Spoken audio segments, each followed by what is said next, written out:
राधे राधे। श्री हरिदास श्री कुंज बिहारी। कैसे हैं आप सभी लोग? आई होप कान्हा जी की कृपा से आप सभी लोग अच्छे होंगे और स्वस्थ होंगे। वैशाख मास महत्यम अध्याय 30। चैत्र और वैशाख मास के विशेष उत्सव का वर्णन। वैशाख मास, जेठ मास, आषाढ़ जलस्थ श्री हरि जी के पूजन का महत्व। पार्वती जी बोली, हे महेश्वर, सब महीनों की विधि का वर्णन कीजिए। प्रत्येक मास में कौन कौन से महोत्सव करने चाहिए और उनके लिए उत्तम विधि क्या है? किस महीने के कौन से देवता हैं और किसकी पूजा करनी चाहिए? उस पूजन की महिमा कैसी है और वो किस तिथि को करना उचित होता है? महादेव पिताजी बोले, देवी, मैं प्रत्येक मास के उत्सव को विधि बतलाता हूँ। पहले चैत्र मास के शुक्ल पक्ष की एकादशी तिथि को भगवान को झूले पर बिठाकर पूजा करनी चाहिए और ये दुल्हरा रण की उत्सव बड़ी भक्ति के साथ विधि पूर्वक मनाना चाहिए। पार्वती, जो लोग कलयुग के पाप दोष का अपहरण करने वाले भगवान श्री कृष्ण माधव को पूजते हैं, झूले पर विराजमान करके देते हैं और उस रूप में उनकी झांकी करते हैं, वह सहस्त्र अपराधों से मुक्त हो जाते हैं। करोड़ों जन्मों में किए हुए पाप तभी तक मौजूद रहते हैं जब तक मनुष्य विश्व के स्वामी श्री हरि नारायण को झूले पर बिठाकर उन्हें अपने हाथ से झुलाता नहीं। तो जो लोग कलयुग पर बैठे हुए जनार्दन का दर्शन करते हैं, वो गौ हत्यारे हों तो भी मुक्त हो जाते हैं। फिर औरों की बात ही क्या है। दोनों उत्सव प्रसन्न होकर समस्त देवता भगवान शंकर के साथ लेकर पर शंकर जी के साथ लेकर पर बैठे हुए विष्णु जी की झांकी करने के लिए आते हैं और आंगन में खड़े हो हर्ष में भरकर स्वयं भी नाचते गाते और बजाते हैं। वासुकी, नाग, इंद्र आदि देवता दर्शन के लिए पधारते हैं। भगवान विष्णु जी को झूले पर विराजमान देख तीनों लोकों में उत्सव होने लगता है। सैकड़ों कार्य छोड़कर दोनों उत्सव दिन झूलन उत्सव करो। जो झूले पर बैठे हुए भगवान श्री कृष्ण की, माधव की पूजा करता है, रात्रि में जागरण करते हैं, उन्हें एक निमेष में ही सब पुण्य की प्राप्ति हो जाती है। झूले पर विराजमान दक्षिणाभिमुख भगवान गोविंद का एक बार भी दर्शन करके मनुष्य ब्रह्म हत्यारे के पाप से छूट जाता है। झूले पर बैठे हुए भगवान का तत्व जानने के लिए हम ज्ञान प्राप्त करते हैं, श्री माधव का ध्यान करते हैं। देव भगवान श्री विष्णु हम लोगों की बुद्धि को प्रेरित करें। इस गायत्री मंत्र के द्वारा भगवान पूजन करना चाहिए। माधवाय नमः, गोविंदाय नमः, श्रीकंठाय नमः, इन मंत्रों से पूजन किया जा सकता है। मंत्र के उच्चारण के साथ विधि पूर्वक पूजन करना चाहिए। उचित एकाचरित होकर गुरु को यथाशक्ति दक्षिणा देनी चाहिए और भक्ति पूर्वक श्री विष्णु जी की लीलाओं का गान करते रहना चाहिए। इससे उत्सव पूर्ण होता है और अधिक कहने से क्या ही लाभ। झूले पर विराजमान भगवान विष्णु सब पापों को हरने वाले। जहाँ दोनों उत्सव होता है वहाँ देवता, गंधर्व, किन्नर और ऋषि वधुआ दर्शन के लिए आते हैं। उस समय ओम नमो भगवते वासुदेवाय इस मंत्र का पंचाक्षर मंत्र से विधिवत और शरणाक्षर मंत्र से पूजा करनी चाहिए। इससे संपूर्ण कामनाएं पूर्ण होती हैं और अंगन्यास, करन्यास, शरीर न्यास सब कुछ द्वादक्षर मंत्र से करना चाहिए और इस आगामोक्त मंत्र से ही महान उत्सव का कार्य संपन्न करना चाहिए। झूले पर सबसे ऊंचे लक्ष्मी सहित भगवान विष्णु जी को बिठाना चाहिए। भगवान के आगे कुछ नीची सतह में वैष्णवों के नारद, देवऋषि और विश्वक्सेन आदि भक्तों को स्थापित भी करना चाहिए। फिर 5 प्रकार के बाज की आवाज के साथ विद्वान पुरुष भगवान की आरती करें। प्रत्येक पहर में यत्न पूर्वक पूजा भी करता रहे। उसके पश्चात नारियल, सुंदर केलों के साथ जल से भगवान को अर्घ दें। अर्घ का मंत्र पढ़ें और भगवान के प्रसादभूत चरणामृत आदि वैष्णवों को बांटें। वैष्णव जनों को चाहिए कि वे बाजे बजाकर भगवान के सामने नृत्य करें और सभी लोग बारी बारी से भगवान को झुलाएं। हे सुरेश्वर, पृथ्वी पर जो जो तीर्थ या क्षेत्र हैं वे सभी उस दिन भगवान का दर्शन करने आते हैं और उस दिन भगवान जी का दर्शन करके महान उत्सव अवश्य करना चाहिए। वैशाख मास की पूर्णिमा के दिन वैष्णव पुरुष भक्ति उत्साह प्रसन्नता के साथ जगदीश्वर भगवान को जल में पधराकर उनकी पूजा करें। एकादशी तिथि को अत्यंत हर्ष में भरकर गीत नृत्य के साथ पुण्यमय महोत्सव करें। भक्ति पूर्वक श्री हरि की लीला का कथन और गान करें। यह शुभ उत्सव रचना उचित है। उस समय भगवान से प्रार्थना पूर्वक कहें, हे देवेश्वर, इस जल में शयन कीजिए। जो लोग वर्षकाल के आरंभ में भगवान जनार्दन को जल में शयन कराते हैं उन्हें कभी नरक की ज्वाला में नहीं तड़पना पड़ता। देव ऋषि सोने, चांदी, तांबे, मिट्टी के बर्तन विष्णु जी को शयन कराना उचित है। पहले उस बर्तन में शीतल सुगंधित जल रखकर विद्वान पुरुष उस जल के भीतर विष्णु जी को स्थापित कर लें। गोपाल या श्री नाम की मूर्ति की स्थापना करें। शालिग्राम जी को स्थापित कर सकते हैं और कोई प्रतिमा जल में रखें। उसमें होने वाले पुण्य का अंत नहीं है। इस पृथ्वी पर जब तक पर्वत, लोक, सूर्य की किरणें विद्यमान हैं तब तक उसके कुल में कोई नरकगामी नहीं होगा। ज्येष्ठ मास में श्री हरि को जल में पधराकर उनकी पूजा करनी चाहिए। इससे मनुष्य प्रलय काल तक निष्पाप बना रहता है। ज्येष्ठ और आषाढ़ में तुलसी दल के वासित शीतल जल में भगवान धारणा की पूजा करें। जो लोग ज्येष्ठ में, आषाढ़ में, वैशाख में अनेक प्रकार के पुष्पों से जल में स्थित श्री केशव की पूजा करते हैं वो यम यातना से छुटकारा पा जाते हैं। भगवान विष्णु जल के प्रेमी हैं।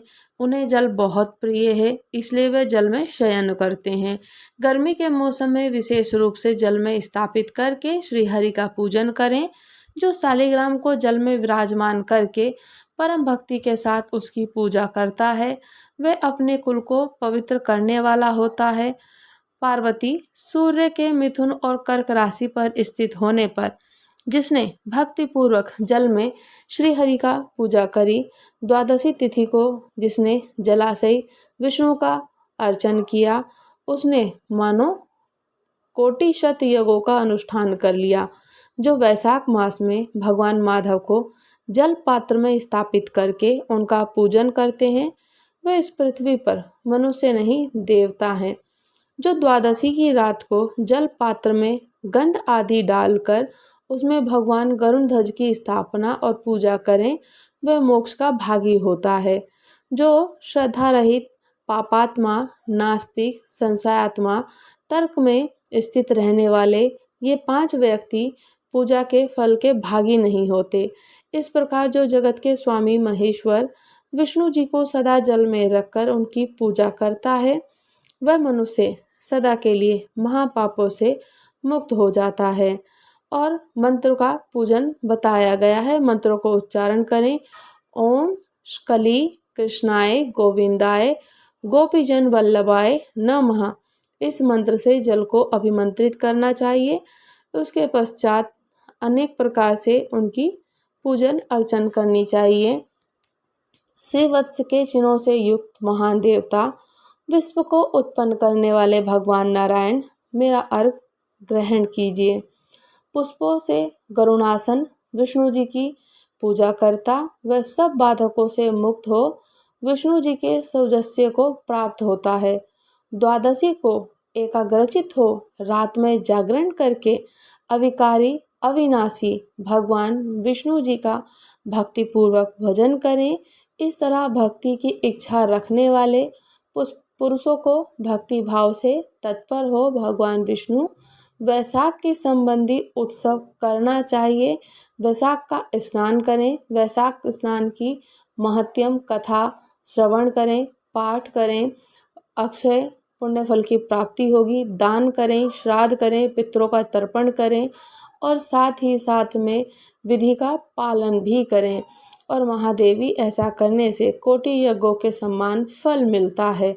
इस उत्सव को करने वाला पुरुष राग द्वेष से मुक्त हो, महामोह की निवृत्ति करके इस लोक में सुख भोग कर अंत में विष्णु जी के सनातन धाम को, विष्णु धाम परम पद को प्राप्त होता है। और वेदों के अध्ययन से और शास्त्रों के स्वाध्याय से शून्य मनुष्य भी श्री हरि जी के भक्ति पाकर वैष्णव पद को प्राप्त हो जाता है। शालिग्राम जी के पूजन का महत्व। वैशाख मास में शालिग्राम जी का पूजन अवश्य करना चाहिए। तुलसी का भी पूजन करना चाहिए। आप योगियों में श्रेष्ठ हैं। मैंने आपके मुख से सब धर्मों का श्रवण किया। प्रभु, अब आप शालिग्राम की पूजन की विधि का विस्तार साथ वर्णन कीजिए। महादेव पिताजी बोले, हे महामते, तुमने बहुत उत्तम बात पूछी।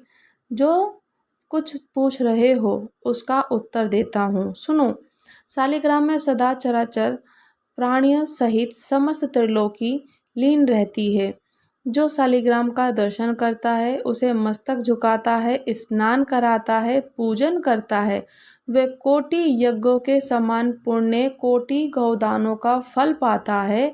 बेटा, जो पुरुष सर्वदा भगवान विष्णु जी की शालिग्राम का चरणामृत पान करता है, उसने गर्भवास के भयंकर कष्ट का नाश कर दिया।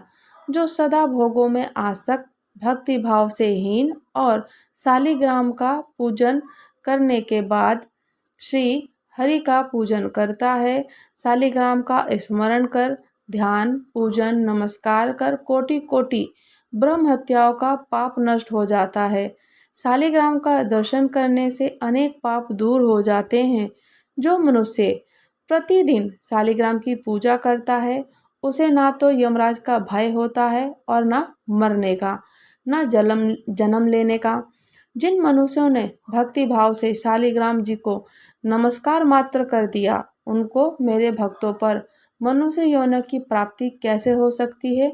वो तो मुक्ति के अधिकारी हैं। जो मेरी भक्ति के घमंड में आकर मेरे प्रभु भगवान वासुदेव को नमस्कार नहीं करते, वे पाप से मोहित हैं और उन्हें मेरा भक्त नहीं समझना चाहिए। करोड़ों कमल पुष्पों से मेरी पूजा करने पर जो फल होता है, वही शालिग्राम के पूजन से कोटि गुना होकर मिलता है। जिन लोगों ने मृत्यु लोक में आकर शालिग्राम का पूजन नहीं किया, उन्होंने ना तो मेरी कभी पूजन किया, ना नमस्कार किया। जो शालिग्राम के अग्रभाग में मेरा पूजन करता है, उसने मानो लगातार 21 युगों तक मेरी पूजा कर ली। जो मेरा भक्त होकर वैष्णव पुरुष का पूजन नहीं करता, वह मुझसे द्वेष रखने वाला, उसे तब तक नरक में रहना पड़ता है जब तक कि 14 इंद्रियों की आयु समाप्त नहीं हो जाती। जिसके घर में कोई वनप्रस्थी वैष्णव सन्यासी 2 घड़ी भी विश्राम करता है, उसके पितामह 8 युगों तक अमृत भोजन करते हैं। शालिग्राम से प्रकट हुए लिंगों का एक बार भी पूजन करने पर मनुष्य योग और संज्ञा से होने पर मुक्त हो जाते हैं। मेरे कोटि कोटि लिंगों का दर्शन, पूजन, सत्वन करने से जो फल मिलता है, वो एक ही शालिग्राम के पूजन से प्राप्त हो जाता है। जो वैष्णव प्रतिदिन 12 शालिग्रामों का पूजन करता है, उसके पुण्य का वर्णन सुनो। गंगा जी के तट पर करोड़ों शिवलिंग का पूजन करने, लगातार 8 युगों तक काशीपुर में रहने से जो पुण्य होता है, वह उस वैष्णव को एक दिन में प्राप्त हो जाता है। अधिक कहने की क्या आवश्यकता है। जो वैष्णव मनुष्य शालिग्राम का पूजन करता है, उसके पुण्य की गणना करने में ब्रह्मा जी भी समर्थ नहीं हैं। इसलिए बेटा, मेरे भक्तों को उचित है कि वे मेरी प्रसन्नता के लिए भक्तिपूर्वक शालिग्राम का भी पूजन करें। जहाँ शालिग्राम शिला रूपी भगवान केशव विराजमान है, वहीं संपूर्ण देवता, असुर, यक्ष और 14 भुवन मौजूद हैं। देवताओं का करोड़ों बार कीर्तन करने से जो फल मिलता है, वह भगवान शिव का एक बार कीर्तन करने से ही मिल जाता है। कलयुग में श्री हरि का कीर्तन सर्वोत्तम पुण्य है। श्री हरि का चरणोदक पान करने से समस्त पाप का प्रायश्चित हो जाता है। फिर उनके लिए दान, उपवास, चंद्रायण व्रत की करने से क्या आवश्यकता है। बेटा, स्कंद अन्य सभी शुभ कर्मों के फलों का माप है, किंतु शालिग्राम शिला के पूजन से जो फल मिलता है उसका कोई माप नहीं है। विष्णु भक्त ब्राह्मणों को शालिग्राम का दान करता है। उसने मानो 100 यज्ञों के द्वारा भगवान का यजन कर लिया। जो शालिग्राम जल से अपना अभिषेक करता है उसने संपूर्ण तीर्थों में स्नान कर लिया, समस्त यज्ञों की दीक्षा ले ली। जो प्रतिदिन भक्ति पूर्वक एक एक सेर तिल का दान करता है वह शालिग्राम के पूजन मात्र से उस फल को प्राप्त कर लेता है। शालिग्राम को अर्पण किया हुआ थोड़ा सा पत्र, पुष्प, फल, जल, मूल और दुर्वा दल मेरु पर्वत के समान महान फल देने वाला है। जहाँ शालिग्राम शिला होती है वहाँ भगवान श्री हरि विराजमान रहते हैं। वहाँ किया हुआ स्नान और दान काशी से 100 गुना अधिक देने वाला है फल। प्रयाग, कुरुक्षेत्र, पुष्कर, नैमिषारण्य ये सभी तीर्थ वहाँ मौजूद रहते हैं और तीर्थों की अपेक्षा कोटि गुना अधिक पुण्य होती है। काशी में मिलने वाला मोक्ष रूपी महान फल भी वहाँ सुलभ हो जाता है। जहाँ शालिग्राम से शिला प्रकट होने वाले भगवान, द्वारका से प्रकट होने वाले भगवान गोमती चक्र हो, जहाँ इन दोनों का संगम हो वो निसंदेह मोक्ष की प्राप्ति होती है। शालिग्राम के पूजन में मंत्र, जप, भावना, स्तुति, किसी विशेष प्रकार के आचार का बंधन नहीं। शालिग्राम शिला के सम्मुख विशेष आदर पूर्वक स्वास्तिक चिन्ह बनाकर मनुष्य अपनी 7 पीढ़ियों को पवित्र कर लेता है। जो भगवान केशव के समक्ष मिट्टी अथवा गेरू आदि से छोटा सा मंडप, चौक, चाक पूरता है वह कोटि कल्प तक दिव्य लोक में निवास करता है। श्री हरि के मंदिर को सजाने से और अभय भक्षण और भक्षण जैसे पाप भी नष्ट हो जाते हैं। जो नारी प्रतिदिन भगवान विष्णु जी के सामने चौक पूरती है वह 7 जन्मों तक कभी विधवा नहीं होती। वैशाख मास महत्यम श्री अध्याय 30 समाप्त हुआ। इसी के साथ साथ वैशाख का महत्यम समाप्त होता है। आज पूर्णिमा है, 12 मई पूर्णिमा के दिन आज वैशाख मास का समापन हो जाएगा और कल से जेठ लग जाएगा। जेठ, ज्येष्ठ, आषाढ़ ऐसे जो महीना आता है वो लग जाएंगे। तो वैशाख मास महत्यम का अंत होता है। अध्याय जो कि वैशाख मास महत्यम अध्याय चल रहा था उसकी समाप्ति होती है। और आप सभी लोग जितना हो सके दान, पूर्णिमा के दिन भी दान करना बहुत शुभकारी फल माना जाता है। अगर हम पूरे महीने नहीं कर सकते हैं, नहीं हो पाती है सेवा, पूजा अर्चन या फिर किसी कारणवश किसी वजह से, तो आप पूर्णिमा के दिन, आज के दिन आप अवश्य कर लीजिए। इससे आपको पूरे महीने का भी पुण्य फल प्राप्त हो जाएगा। तो वैशाख मास महत्यम अध्याय समाप्त हुआ। राधे राधे। श्री हरिदास, श्री कुंज बिहारी। अगर आप लोग हमारे चैनल पर नए हैं तो चैनल को लाइक, शेयर, सब्सक्राइब करना बिल्कुल भी ना भूलें। अच्छे अच्छे प्यारे प्यारे पॉजिटिव्स के कमेंट करिए और बताइए कि कथाएं आपको कैसी लगी। राधे राधे।